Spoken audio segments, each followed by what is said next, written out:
Harrison Vale was laughing loudly in his office when the seemingly homeless man said, "I know more about your house than you think."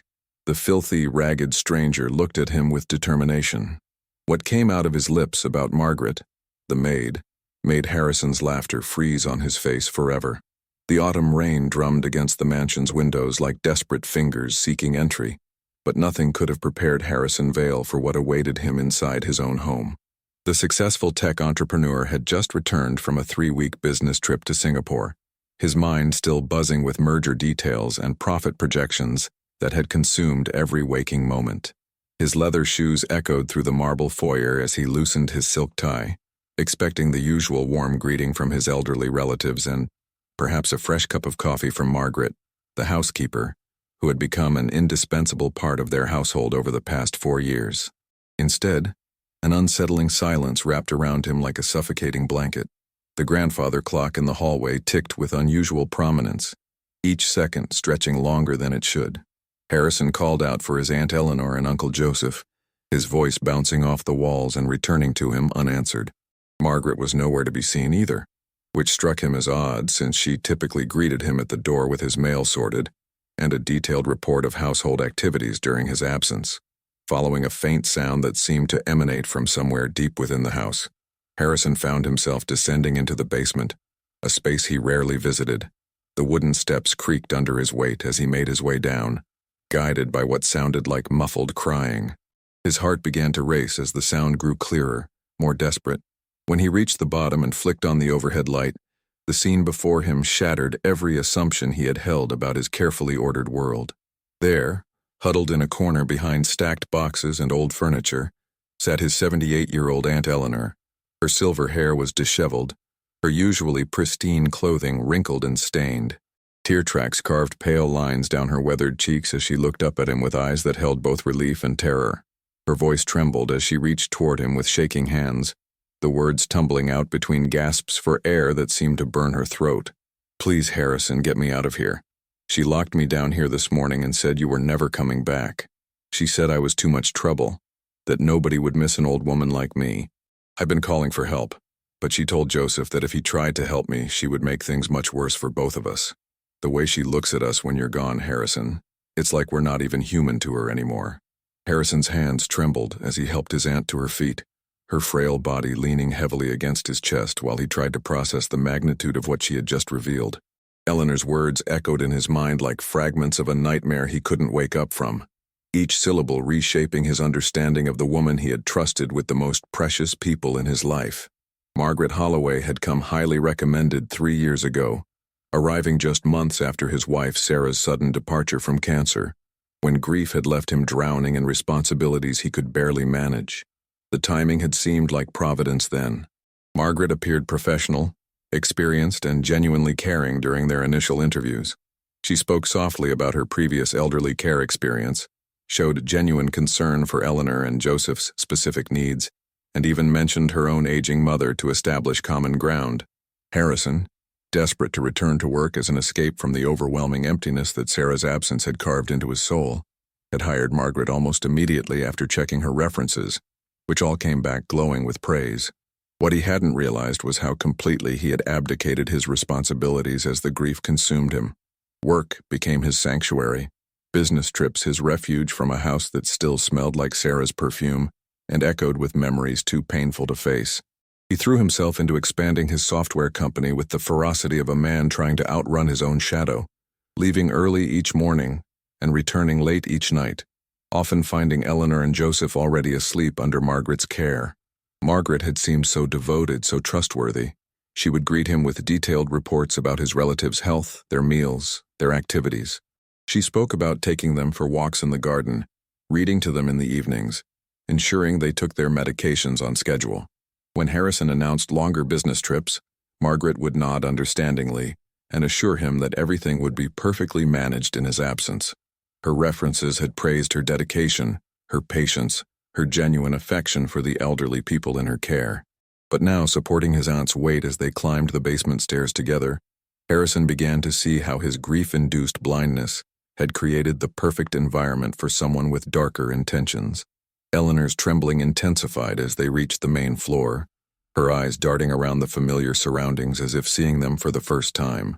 She whispered that Margaret had told them Harrison was too busy with his important life to care about two old people who were nothing but burdens, slowly poisoning their sense of worth, while positioning herself as their only source of care and protection. The following morning brought a deceptive normalcy that felt more threatening than any storm.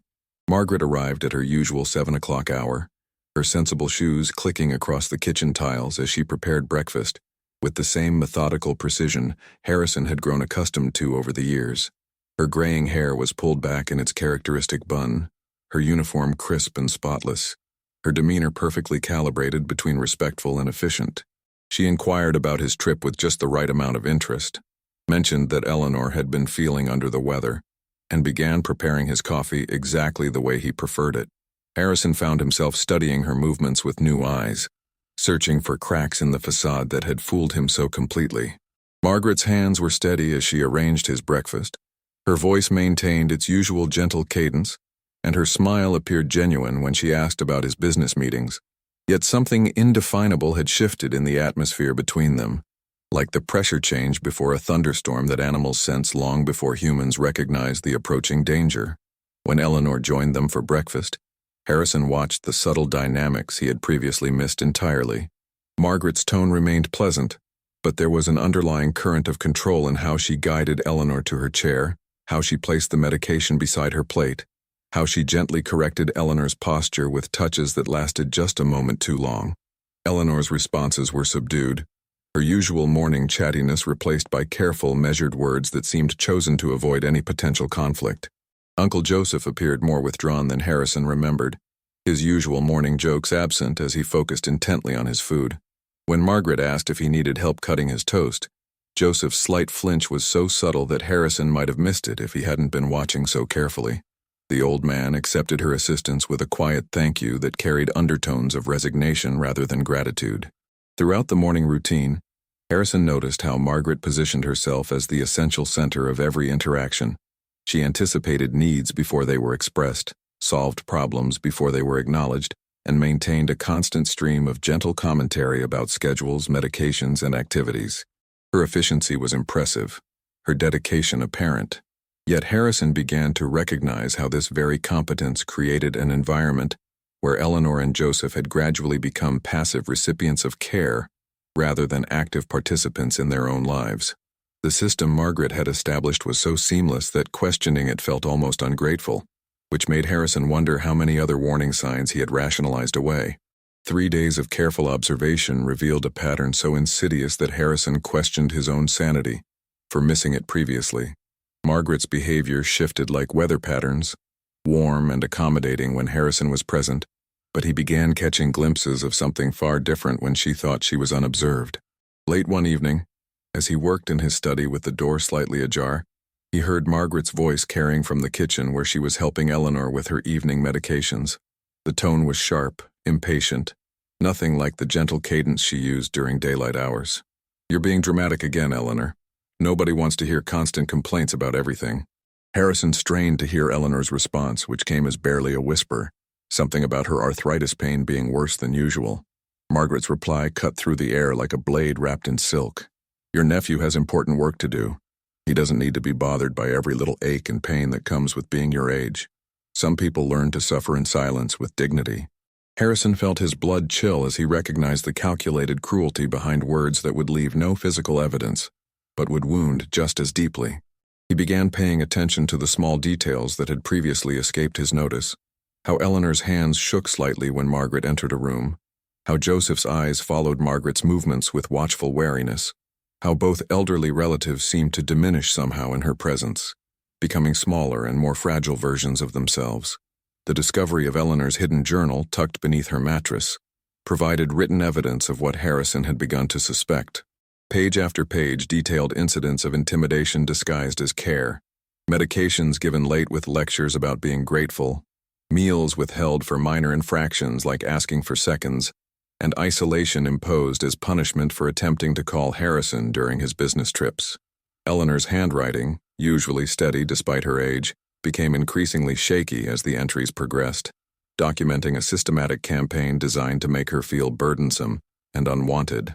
One entry made Harrison's hands tremble as he read, "Margaret told me today that Harrison specifically instructed her to keep us quiet because our needs were interfering with his important business. She said he was considering moving us to a facility where we wouldn't be such a bother to successful people. When I tried to ask Joseph if this was true, she separated us for the rest of the day, saying that gossiping old people create unnecessary drama. I'm starting to think maybe she's right about us being too much trouble. Maybe Harrison would be happier without having to worry about caring for two old people who just take up space in his busy life." Harrison's confrontation with Margaret began subtly, a carefully orchestrated dance of probing questions disguised as casual conversation. He started arriving home at unexpected times, claiming sudden changes in his business schedule, watching how quickly Margaret could adjust her demeanor when caught off guard. The transformation was remarkable and chilling.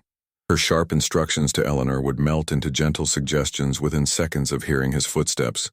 Her impatient handling of Joseph's confusion about medications would shift seamlessly into patient explanation. During one particularly revealing evening, Harrison announced that he was considering canceling an upcoming business trip to spend more time at home. Margaret's face flickered with something that looked suspiciously like panic before she composed herself and expressed how wonderful that would be for Eleanor and Joseph. She mentioned almost too casually that perhaps it wasn't necessary since they were doing so well under her care, and that disrupting established routines might actually be more stressful for elderly people who thrived on consistency and familiarity.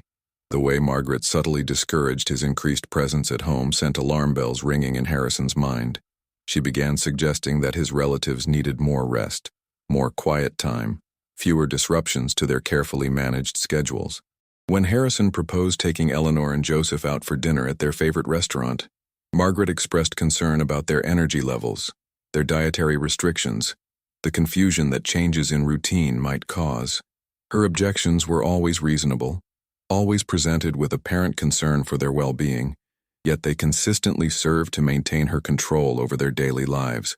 Harrison started leaving recording devices in common areas, initially feeling guilty about the deception but recognizing that his relative's safety outweighed his discomfort with surveillance.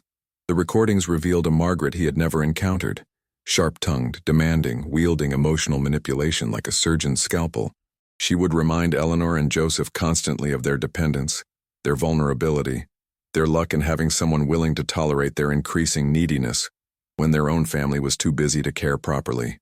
The most damning recording captured Margaret explaining to a confused Joseph why he couldn't call Harrison during the day.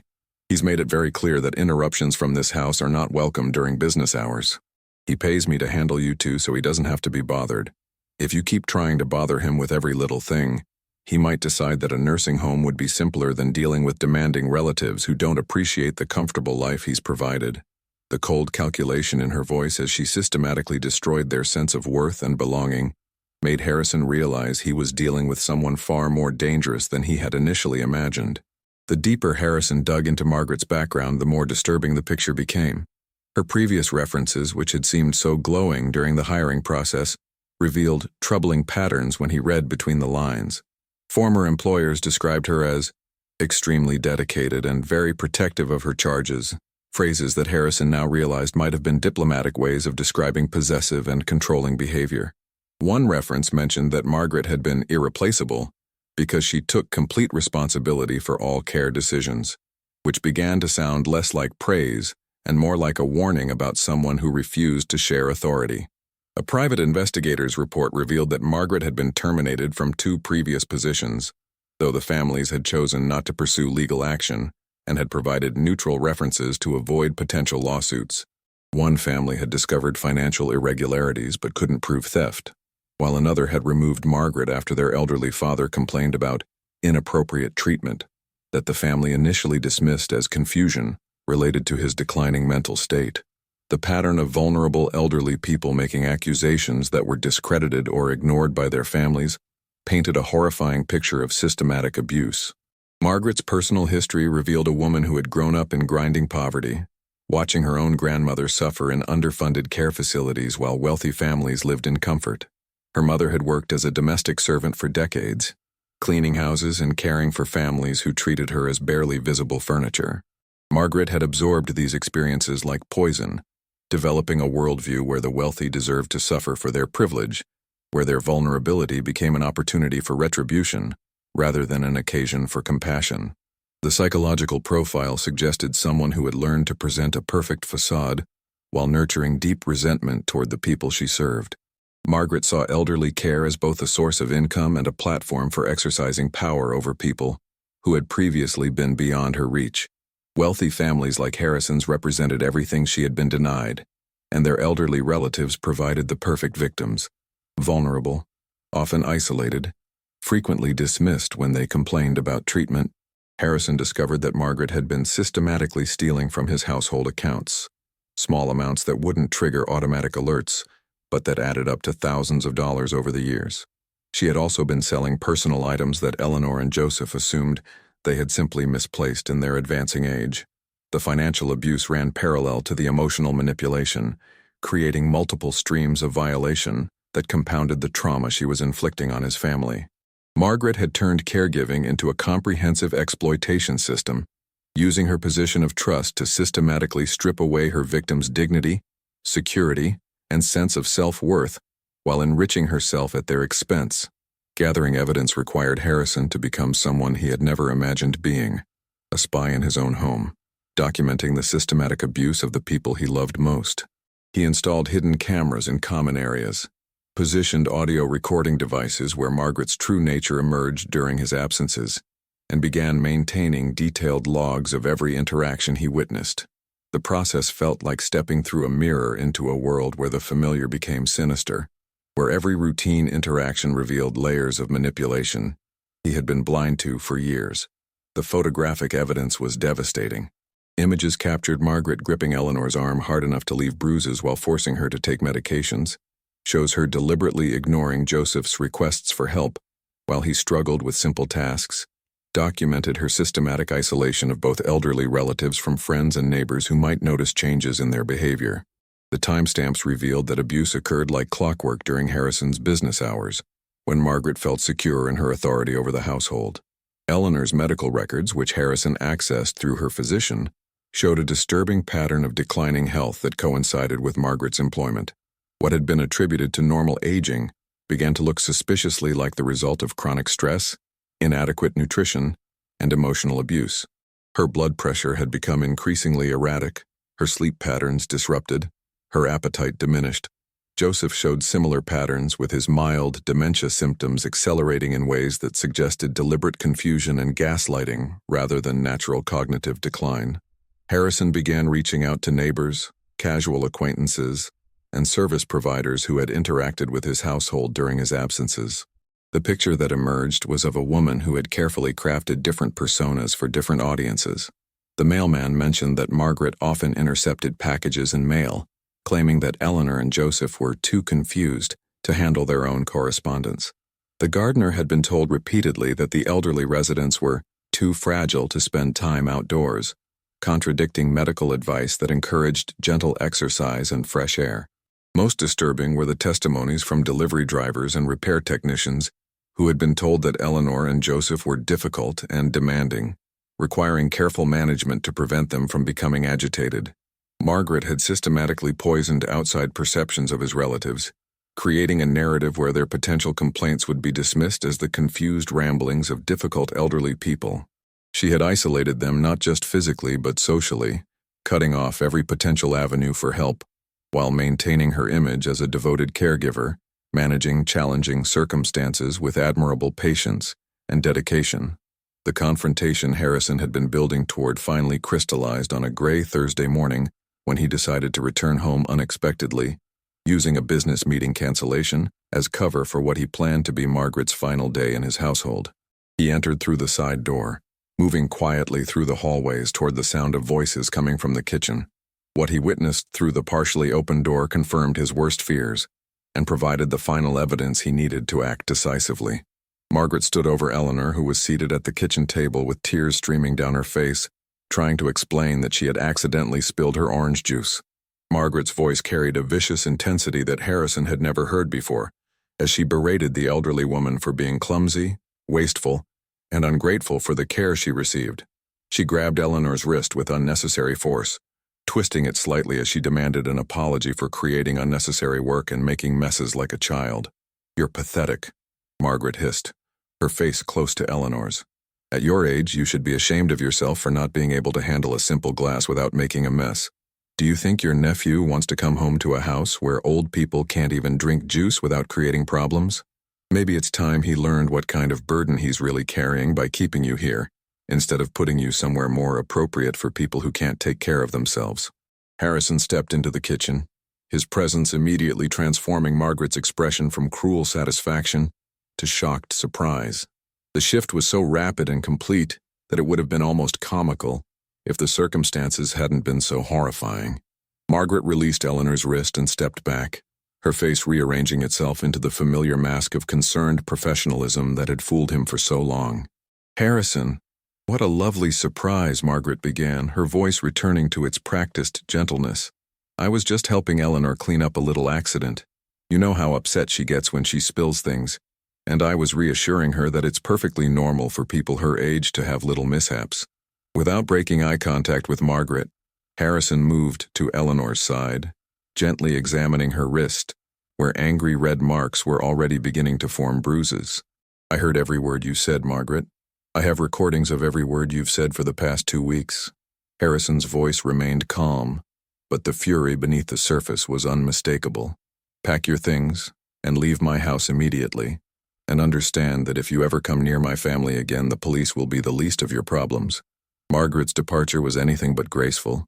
Once her carefully constructed mask finally slipped completely, the woman who emerged was barely recognizable as the devoted caregiver who had fooled Harrison for years. Her face contorted with rage as she realized that her elaborate deception had been discovered and documented, that her comfortable position of power and steady income was disappearing along with her ability to control and manipulate vulnerable people who had been completely at her mercy. "You think you're so much better than me?" she screamed, her voice carrying throughout the house as she threw her personal belongings haphazardly into bags. "You leave your family with strangers for months at a time because you're too selfish to deal with the inconvenience of caring for old people. I was doing the job you were too important to do yourself, managing 2 demanding, ungrateful people who complain about everything and appreciate nothing. At least I was here every day instead of running away from responsibility like you do." The verbal assault continued as Margaret systematically revealed her true feelings about the family she had pretended to care for. She called Eleanor a pathetic old woman who cried about everything and made constant demands for attention, like a spoiled child.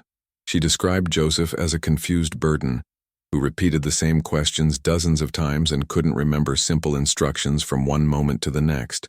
Her words were calculated to inflict maximum emotional damage, designed to make Harrison doubt his own judgment and question whether his relatives' complaints might have been justified.